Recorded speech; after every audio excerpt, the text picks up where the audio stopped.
The lights just went out. Your phone is completely dead. You look out your apartment window, and the entire city skyline, usually a glittering sea of light, is just a black, silent void. This isn't just a blackout. This is the moment where everything changes. What if you could be one of the few who are actually prepared for this?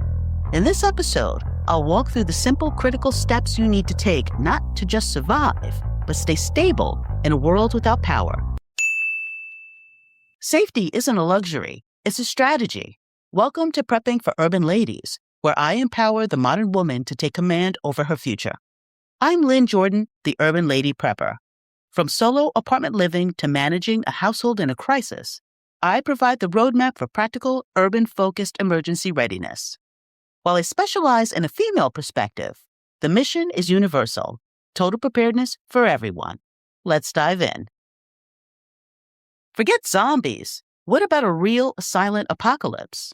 What if a massive solar flare, a true monster, were hurtling towards Earth? Something that wipes out all the power in your city. That's exactly what an electromagnetic pulse, or EMP, from a solar storm would do.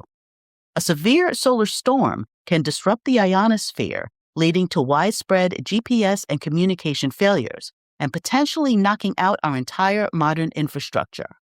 A widespread blackout in a city isn't just an inconvenience, it's a breakdown of vital services. Imagine a scenario with no electricity, no internet, and no quick way to get information. Think about it. Cities are entirely dependent on intricate, interconnected grids. This includes everything from traffic lights going dark, causing chaos on the roads, to hospitals losing power, endangering lives. When the lights go out, everything from communication to transportation can come to a sudden stop, leaving urban dwellers in a precarious position. Did you know a solar storm could cost the U.S. alone an estimate $1 to $2 trillion in the first year, with full recovery taking up to a decade? So it's not just about getting through a tough time. It's about being equipped to handle a potentially prolonged crisis.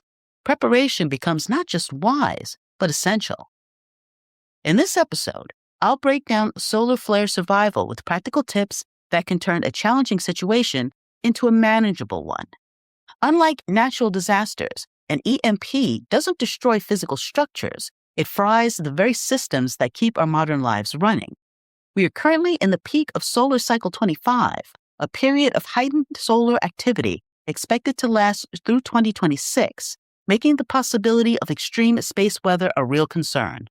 For anyone living in a city, this isn't some distant abstract threat. Your phone, your water, your access to food, it could all be gone in a flash. You may have heard the term solar flares before, but what are they exactly? A solar flare is a sudden, intense explosion of energy and electromagnetic radiation from the sun's surface, usually happening near sunspots. These flares release vast amounts of radiation, ranging from radio waves to X-rays at the speed of light, reaching Earth in about 8 minutes. They are classified by X-ray brightness and strength, A, B, C, M, and X, with X-class being the largest, capable of causing radio blackouts and affecting Earth's satellites.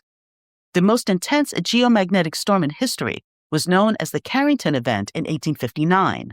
We have had other impactful solar events recently, in 2022 and 2024.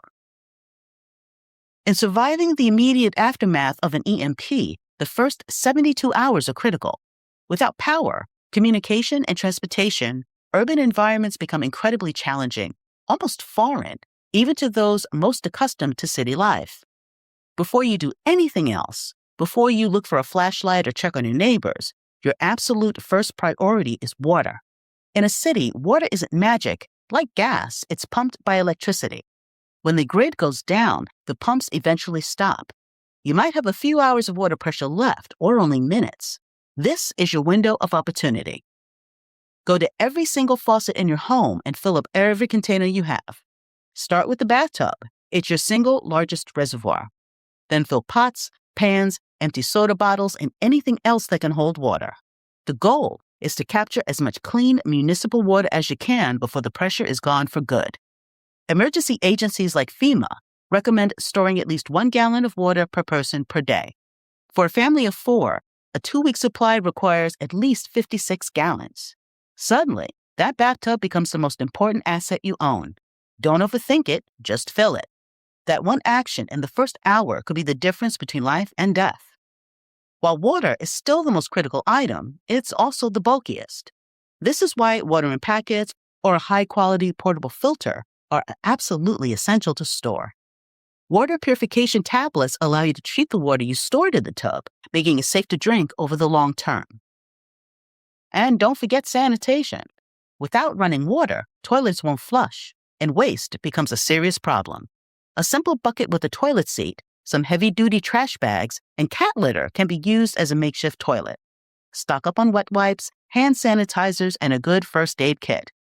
It isn't pretty, but poor sanitation in a crowded city is a perfect recipe for disease. Okay, now what? Your next job is to turn your apartment or house into a livable shelter for the next 72 hours. First, keep your refrigerator and freezer doors shut. A closed fridge will keep food cool for about 4 hours, and a full freezer can hold its temperature for up to 48 hours. Then, take a quick inventory of your food. What do you have that doesn't need a fridge or a stove? Grocery stores, if operational at all, will be quickly emptied of necessities and can become dangerous when people become either desperate or see an opportunity to loot. So the time to stock up is before such an event occurs. So, as you're able now, stock up on shelf-stable food options that provide maximum nutrition with minimal space, focusing on calorie density and ease of preparation without electricity. Think canned or packaged goods like tuna in packets that can be eaten cold, dried fruits that offer vitamins and minerals, and energy bars that pack a punch in a small package. Canned goods, dried fruit, protein bars, this is your new menu. To save space, think vertically. Use the empty space under your bed, on top of your closets, and even inside decorative furniture. Preparing for food and water security is essential, not just for survival, but for maintaining morale during extended power outages. A well-fed group is more focused and cohesive, ready to handle challenges as they arise. Now, I would like to ask a favor of you. If you're finding this advice useful and you believe being prepared is a responsibility we all share, take a second to like, follow, subscribe, and comment. I'm focused on bringing you practical, no-nonsense knowledge to help you protect yourself and your family. Next up, light and information. When the grid goes down, your reliance on electricity becomes glaringly obvious. It's a startling wake-up call to just how dependent we are on it for daily survival. Gather all your flashlights, headlamps, and any batteries you can find. Simple battery storage strategies can keep essential electronics functioning for as long as possible. And consider investing in rechargeable batteries and small portable solar panels that fit on a balcony or windowsill to make the most of limited space in urban environments. A hand crank radio isn't just a cool gadget, it's essential, as it can provide both entertainment and news. These off-grid solutions ensure you're not completely in the dark and can help preserve a sense of normalcy in an abnormal situation, enabling you to stay connected even when cut off from conventional power sources. This will likely be your only connection to the outside world for official updates. But how do you protect your electronics from the flare itself? A powerful solar storm can create electrical currents that fry sensitive circuits that aren't even connected to the grid. That's where a Faraday cage comes in. You can buy pre-made Faraday bags, or you can build your own. A metal trash can with a tight-fitting lid works well. The trick is to insulate whatever is inside from the metal. Line the can with cardboard, then put your electronics inside, making sure they don't touch the metal sides. For extra protection, you can wrap each item in plastic, then aluminum foil, then another layer of plastic. You'll want to store a backup phone, a laptop with downloaded survival guides, a radio, walkie-talkies, and spare batteries in your cage. The 15 to 60-minute warning that satellites might give us before an EMP hits is your only window to secure your critical electronics. Also, let's talk security. In a city of millions, a long-term blackout can create a tense and unpredictable environment. Your goal is simple. Don't be a target. Keep a low profile. At night, cover your windows so that any light from candles or flashlights doesn't signal that you have resources. If you can, Reinforce your main door. Most importantly, don't leave your home unless you absolutely have to. Your home is your fortress. Finally, the physical dangers are clear, but the psychological stress of a long-term blackout is just as big a threat. The darkness, the isolation, and the constant uncertainty can be draining. While not definitively proven, some research has explored whether intense geomagnetic storms might disrupt human circadian rhythms and sleep, potentially increasing feelings of anxiety and irritability. Your best defense is to establish a routine, or keep your routine that you've always had. Get up at the same time, assign daily tasks, and eat meals together. Do whatever you can to maintain a sense of normalcy. Physical activity is also key. Even in a tiny apartment, you can do bodyweight exercises to burn off stress and stay healthy. What's next? Community. The first 72 hours will be a time of major adjustment and confusion. In a city, that kind of isolation can be terrifying, and trying to be a lone wolf in an urban disaster is a huge mistake, especially if you're a single mom or solo woman. Your first line of communication is right next door, your neighbors. Get to know them a little better. Find out who has useful skills, such as medical training, and who might need extra help, such as the elderly or families with small children. You need to form a micro-community fast. Agree on a simple way to check in on each other, even if it's just a note on the door to let them know you're okay. So while individual preparedness is crucial, true survival in an urban EMP scenario often depends on community effort. Establishing local resource sharing can lead to genuine urban resilience. Community resilience is about pooling resources and skills to ensure everyone has what they need, reducing the strain on any single individual or family. Whether it's organizing shared childcare, pooling cooking resources, or initiating security patrols, working together strengthens your community's ability to weather the storm. Such collaboration not only enhances survival chances, but also builds stronger bonds that make the community more resilient to future crises. For longer range information, you'll rely on that hand crank or battery-powered radio. To transmit short range, you could consider walkie-talkies, or for those with the license and knowledge, a CB or ham radio. These are all more resilient than our fragile cellular networks. History shows that our normal communication lines are vulnerable. A powerful flare in August 1972 caused widespread disruptions to communication grids across North America. The 2024 solar event led to communication disruptions affecting airlines. Your ability to organize with those immediately around you will be far more valuable than any single piece of gear. It's important to note that a Carrington-level event won't be a 3-day problem. As mentioned before, repairing a severely damaged power grid, especially in a dense city, could take weeks, months, or even years. That 72-hour kit is just your starting point. You need a long-term plan, and eventually, you might need to leave your apartment for supplies or to check in on loved ones. When you do, you'll find that the city has become an entirely different world. Traffic lights will be out, creating chaos. Subways will be dead, and with no fuel, cars will be useless. Your own 2 feet are now your main form of transportation. So, have a physical map of your city. No more than one route to key locations like the nearest hospital or relative's house. Avoid main streets, which will likely be clogged or dangerous, and stick to side streets instead.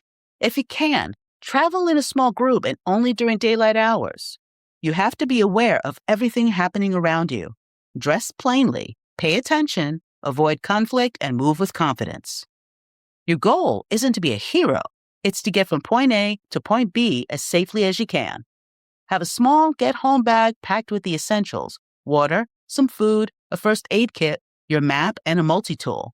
The ability to navigate this new, powerless world calmly and smartly is a crucial survival skill. So, in conclusion, the threat of a civilization-altering solar flare is very real. But knowing this shouldn't be a source of fear. It should be a motivation to prepare. Let's quickly go over the critical steps. First, the moment the lights go out, secure your water. Second, turn your home into a 72-hour fortress. Third, manage your mental health. Fourth, connect with your neighbors and build a community. Fifth, have a plan to protect and power your essential electronics. Sixth, stockpile for weeks. not days. And 7th, know how to navigate the new urban landscape safely. You don't need a bunker to get through this. You need a plan. You need knowledge, and you need the will to act. By taking these steps, you can shift from a position of fear to one of empowerment. You can be the person who is ready. Because when the world goes dark, preparation is the only light you'll have. When we talk about doomsday scenarios, in my opinion, an EMP is one of the things that can happen more than some of the others. Thanks for listening, and stay safe out there. Until next time, this is the Urban Lady Prepper signing off.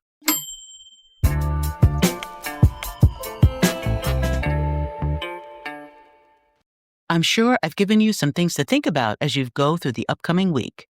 If this episode has resonated with you, please like, follow, subscribe, and leave a review. To help support my work, please pop me a super thanks on YouTube or donate using the methods in the description. Visit my website at urbanladyprepper.com for playable blogs and additional information. I appreciate your time with me. Stay safe, stay sharp, and be ready.